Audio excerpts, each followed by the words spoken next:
근데 윤석열 전 대통령이 지금 불구속 상태에서 재판받게 해달라고 법원에 보석 신청했더라고요.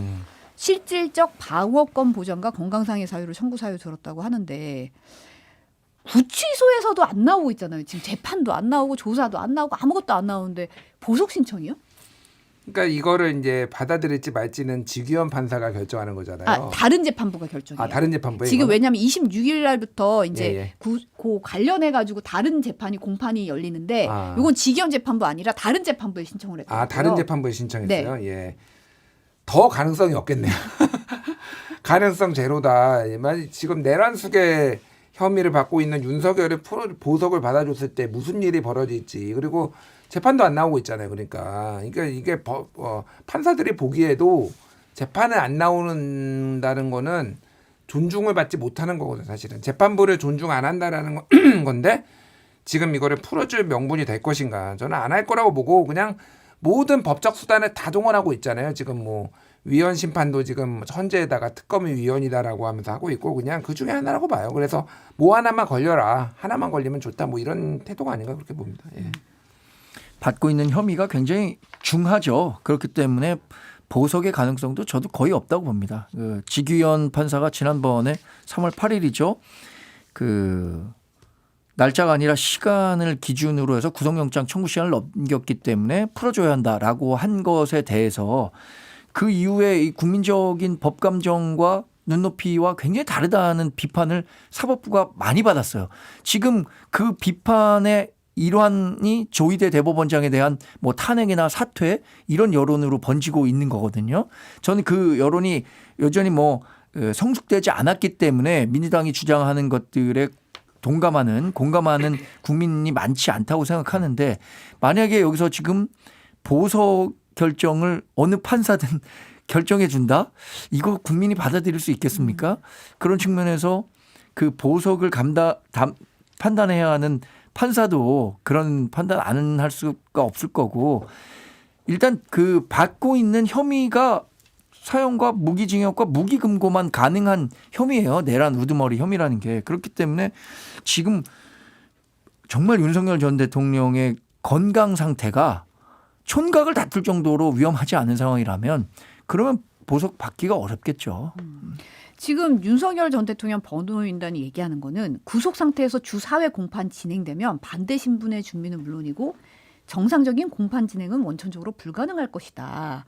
보석되면 성실하게 출석하겠다라고 얘기를 하고 있다는 거예요. 그러니까 안 나오는데 무슨 살인적인 일정이라는 건지 저는 잘 이해가 안 되거든요. 나오지 않잖아요. 근데 무슨 살인적인 일정이지 싶고 지금 구치소에 있는데도 안 나오는데 보석이 되면 잘 나오겠다라는 주장을 받아들일 수가 있는 건가요? 네? 집에서 안 나오겠죠.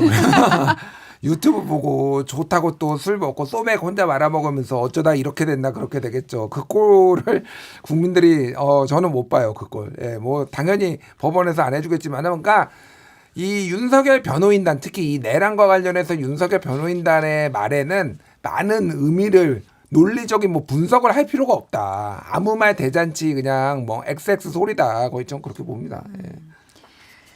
네, 조희대 대법원장 얘기 잠깐 하셨는데 이제 사실은 이 한덕수 전 국무총리 뭐 이른바 사인 회동 이거 관련해서 이제 녹취록 가지고 지금 논란이 거세요. 지난 5월에 녹취록 공개했던 열린 유튜브 채널이죠. 열린공간TV가 방송 당시에 이거 썰 푸는 시간이다. 밝힐 수 없는 취재원과 제보자들의 진술을 토대로 만들고 있다는 점을 밝히면서 그 공지 아래 해당 음성은 AI로 제작된 것으로 특정 인물이 실제 녹음한 것이 아님을 알려드린다라고 밝혔는데 이 때문에 이제 녹취록이 인공지능으로 만들어진 거 아니냐 이런 지적에 대해서 열린공간TV 측이 녹취는 AI로 만든 것이 아니다. 제보자는 존재하는 사람이라고 반박하고 나섰습니다. 그러면서 해당 보도를 인공지능 가짜 뉴스라고 표현한 나경원 의원을 고소했다고 밝혔거든요.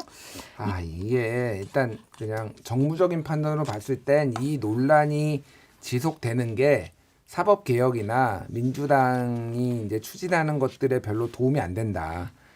그러니까 열린공감TV가 만들었던 게 썰전 뭐 비슷한 거잖아요. 네. 그러니까 시중에 떠돌아다니는 얘기들을 본인들도 확신하지 못하니까 일부 음성은 AI로 만들어서 재미로 좀 만들었던 건데 그때 자막도 이거 그래서 AI로 만든 거라고 처음에 시작할 때 이렇게 보여주는데 이것만 진짜다. 그러면 그때 밝혔겠죠. 이거는 진짜라고.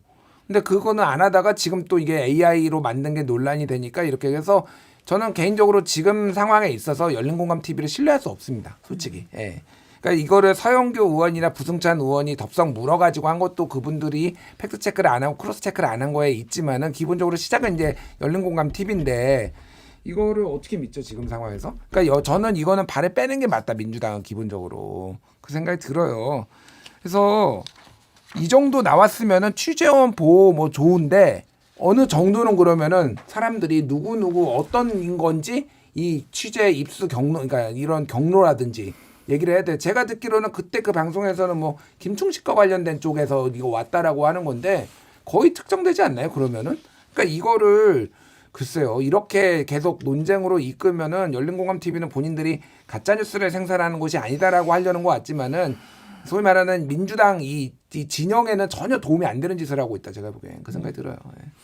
지금 그 사인 회동과 관련해서는 진위 공방을 넘어서 책임 공방으로 넘어갔다고 봅니다. 진위 가운데는 이제 진실이 아니다라는 것을 다 국민이 인식하고 있을 것 같아요. 그래서 이것에 대한 책임을 누가 져야 되느냐. 그러니까 김병기 원내대표도 이거 처음에 문제 제기한 사람들 빨리 더 설명해라. 안 그러면 책임져라. 이런 식으로 해석될 수 있는 발언을 하고 있다고 보고요. 열린공감 TV가 지금 고발했다고 하잖아요. 나경원 의원. 네. 참 고발 잘하신 것 같습니다.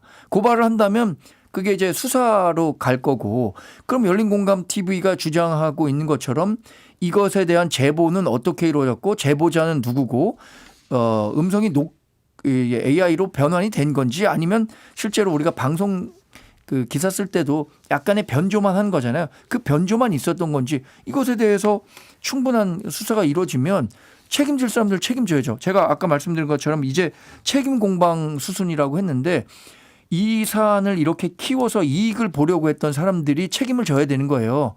그러면 열린공감이 만약에 이 주장했었던 것이 사실이 아니라면 책임을 지어야 하는 거고 서영교 부승찬 의원이 뭐 면책특권이라고는 하지만 면책특권에서 제외될 수 있는 뭐 여러 조건들이 있습니다. 그것에 해당하는 것이 있다면 그거에 대해 책임 져야 되는 거고 면책특권이 그대로 적용된다면 정치적 책임을 지면 되는 거죠. 다음 선거에서.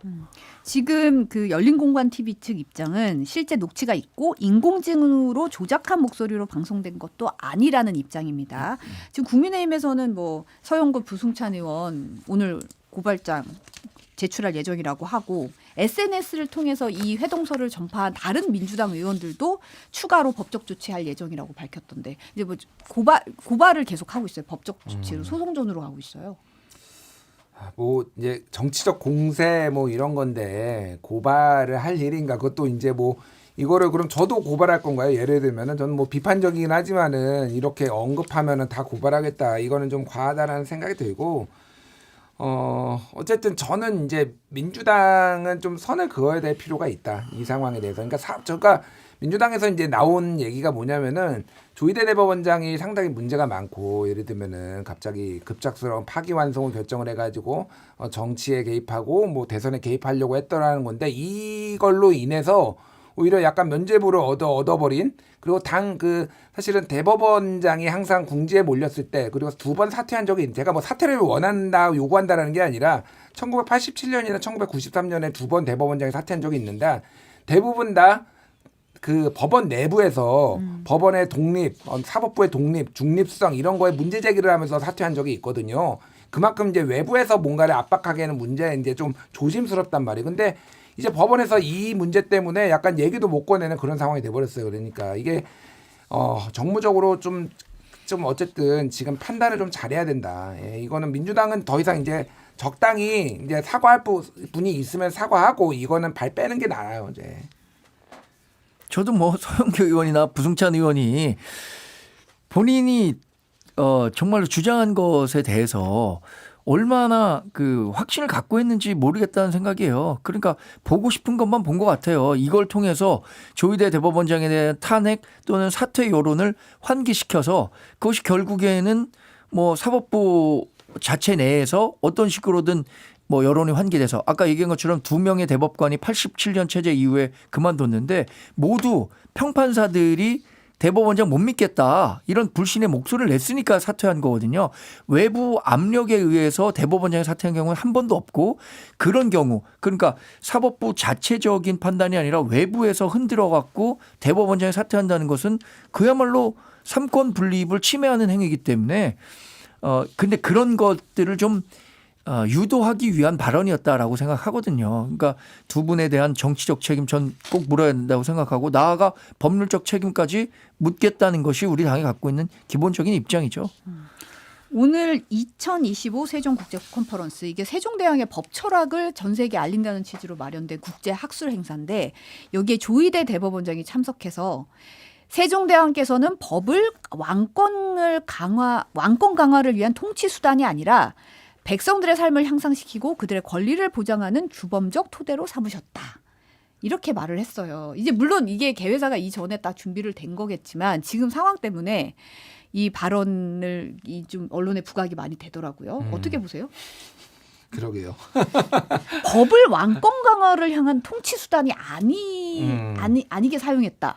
좀 아니 네. 뭐 세종대왕이 한 게 굉장히 많고 해석의 여지도 많은데 그러니까 이거는 뭐 이재명 정부나 민주당이 지금 본인들의 권한을 강화하기 위해 법을 사용하고 있다라는 압박하고 있다라는 뭐 이런 비유로 충분히 읽히기에 충분하게 이렇게 이 비유를 든 것 같아요. 그래서 이것도 뭐 저는 딱히 적절해 보이지 않습니다. 한번 붙어보자는 거야 뭐 이런 느낌도 드는데 어쨌든 조희대 대법원장이 문제가 없는 게 아니잖아요.